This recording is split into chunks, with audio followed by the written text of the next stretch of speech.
ఆనాటి నుంచి ఈనాటి వరకు ప్రతి ఒక్కరు కూడా చెప్పేది ఒకటే, అమరావతిలో జరిగేది భూదోపిడీ. భూ దోపిడీ జరుగుతుంది, అవినీతి జరుగుతుంది, అక్రమాలు జరుగుతున్నాయి.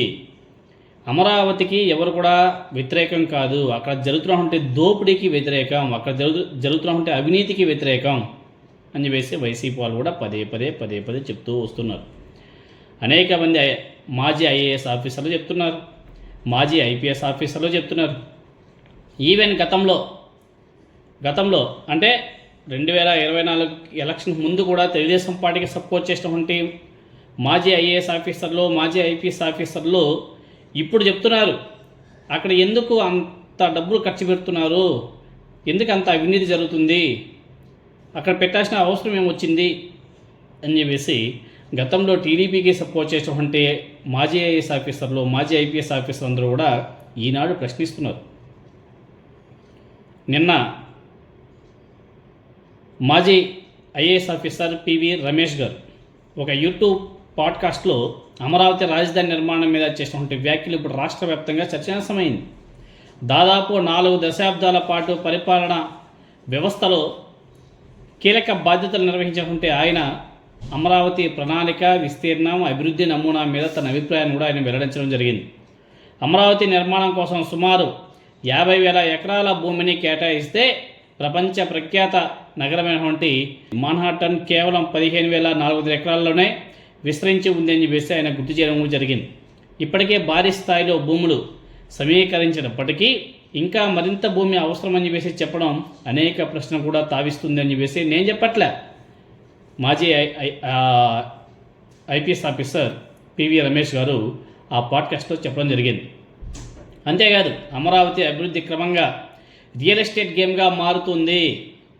బహిరంగ ప్రదేశాలు, ప్రభుత్వ భూముల్ని కేవలం ఆస్తుల కోణంలో చూస్తే మాత్రం నిజమైన ప్రజా రాజధాని నిర్మాణం సాధ్యం కాదు అని చెప్పేసి కూడా ఆయన హెచ్చరికలు ఇవ్వడం జరిగింది.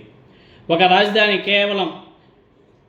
రాజధాని నగరం అనేది కేవలం ధనికులు లేకపోతే ఉన్నత వర్గాల కోసం కాకుండా పేదలు, మధ్యతరగతి, ఉద్యోగులు, విద్యార్థులు వీళ్ళందరూ కలిస్తేనే అన్ని వర్గాల ప్రజలకు అందుబాటులో ఉండాలి.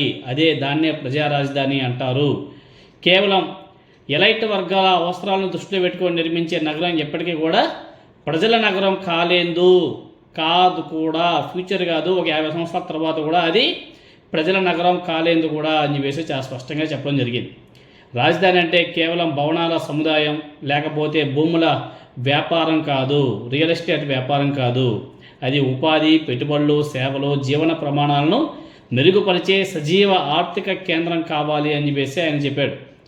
అభివృద్ధిలో ఈజ్ ఆఫ్ లివింగ్కు ప్రాధాన్యం ఇవ్వాలి. ప్రజల అవసరాలని గుర్తించి వాళ్ళ అవసరాలకు అనుగుణంగా నగరాన్ని తీర్చిదిద్దాలి.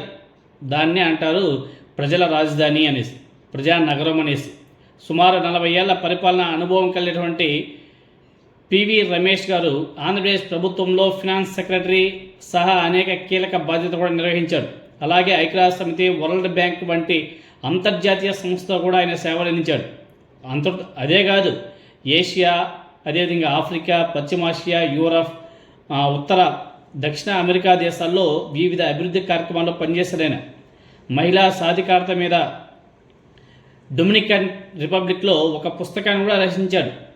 ఇలాంటి విస్తృత పరిపాలన, అదేవిధంగా అంతర్జాతీయ అనుభవం ఉన్నటువంటి ఒక మాజీ ఐఏఎస్ అధికారి అమరావతి అభివృద్ధి రియల్ ఎస్టేట్ కోణంలో సాగుతుంది అని చెప్పేసి చేసినటువంటి వ్యాఖ్యలు ఇప్పుడు రాష్ట్ర రాజకీయ పరిపాలనా వర్గాల్లో విస్తృత చర్చకు కూడా దారితీస్తుంది.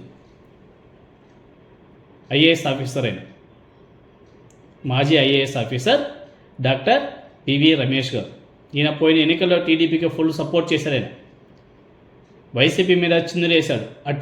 అటువంటి వ్యక్తి ఇప్పుడు అమరావతి మీద చేసినటువంటి వ్యాఖ్యలు నిజంగానే ఆలోచించదగ్గటువంటి అంశాలు అవన్నీ కూడా. డే 1 నుంచి జగన్మోహన్ రెడ్డి గారు, వైఎస్ఆర్ కాంగ్రెస్ పార్టీ కూడా అదే చెప్తుంది. సో అమరావతి అన్నదాన్ని మర్చిపోయి మేవిగన్నో ప్రతిపాదన చేసినటువంటి జగన్మోహన్ రెడ్డి గారు ఆ దిశగా ప్రజలు కూడా ఆలోచన చేస్తే బాగుంటుంది. రీసెంట్గానే సుమన్ టీవీ వాళ్ళు ఎవరో విశాఖపట్నంలో, అదేవిధంగా కొన్ని ప్రాంతాల్లో ప్రజల దగ్గర నుంచి అభిప్రాయ సేకరణ కూడా చేస్తున్నారు, మ్యావిగన్ వర్సెస్ అమరావతి అనేసి.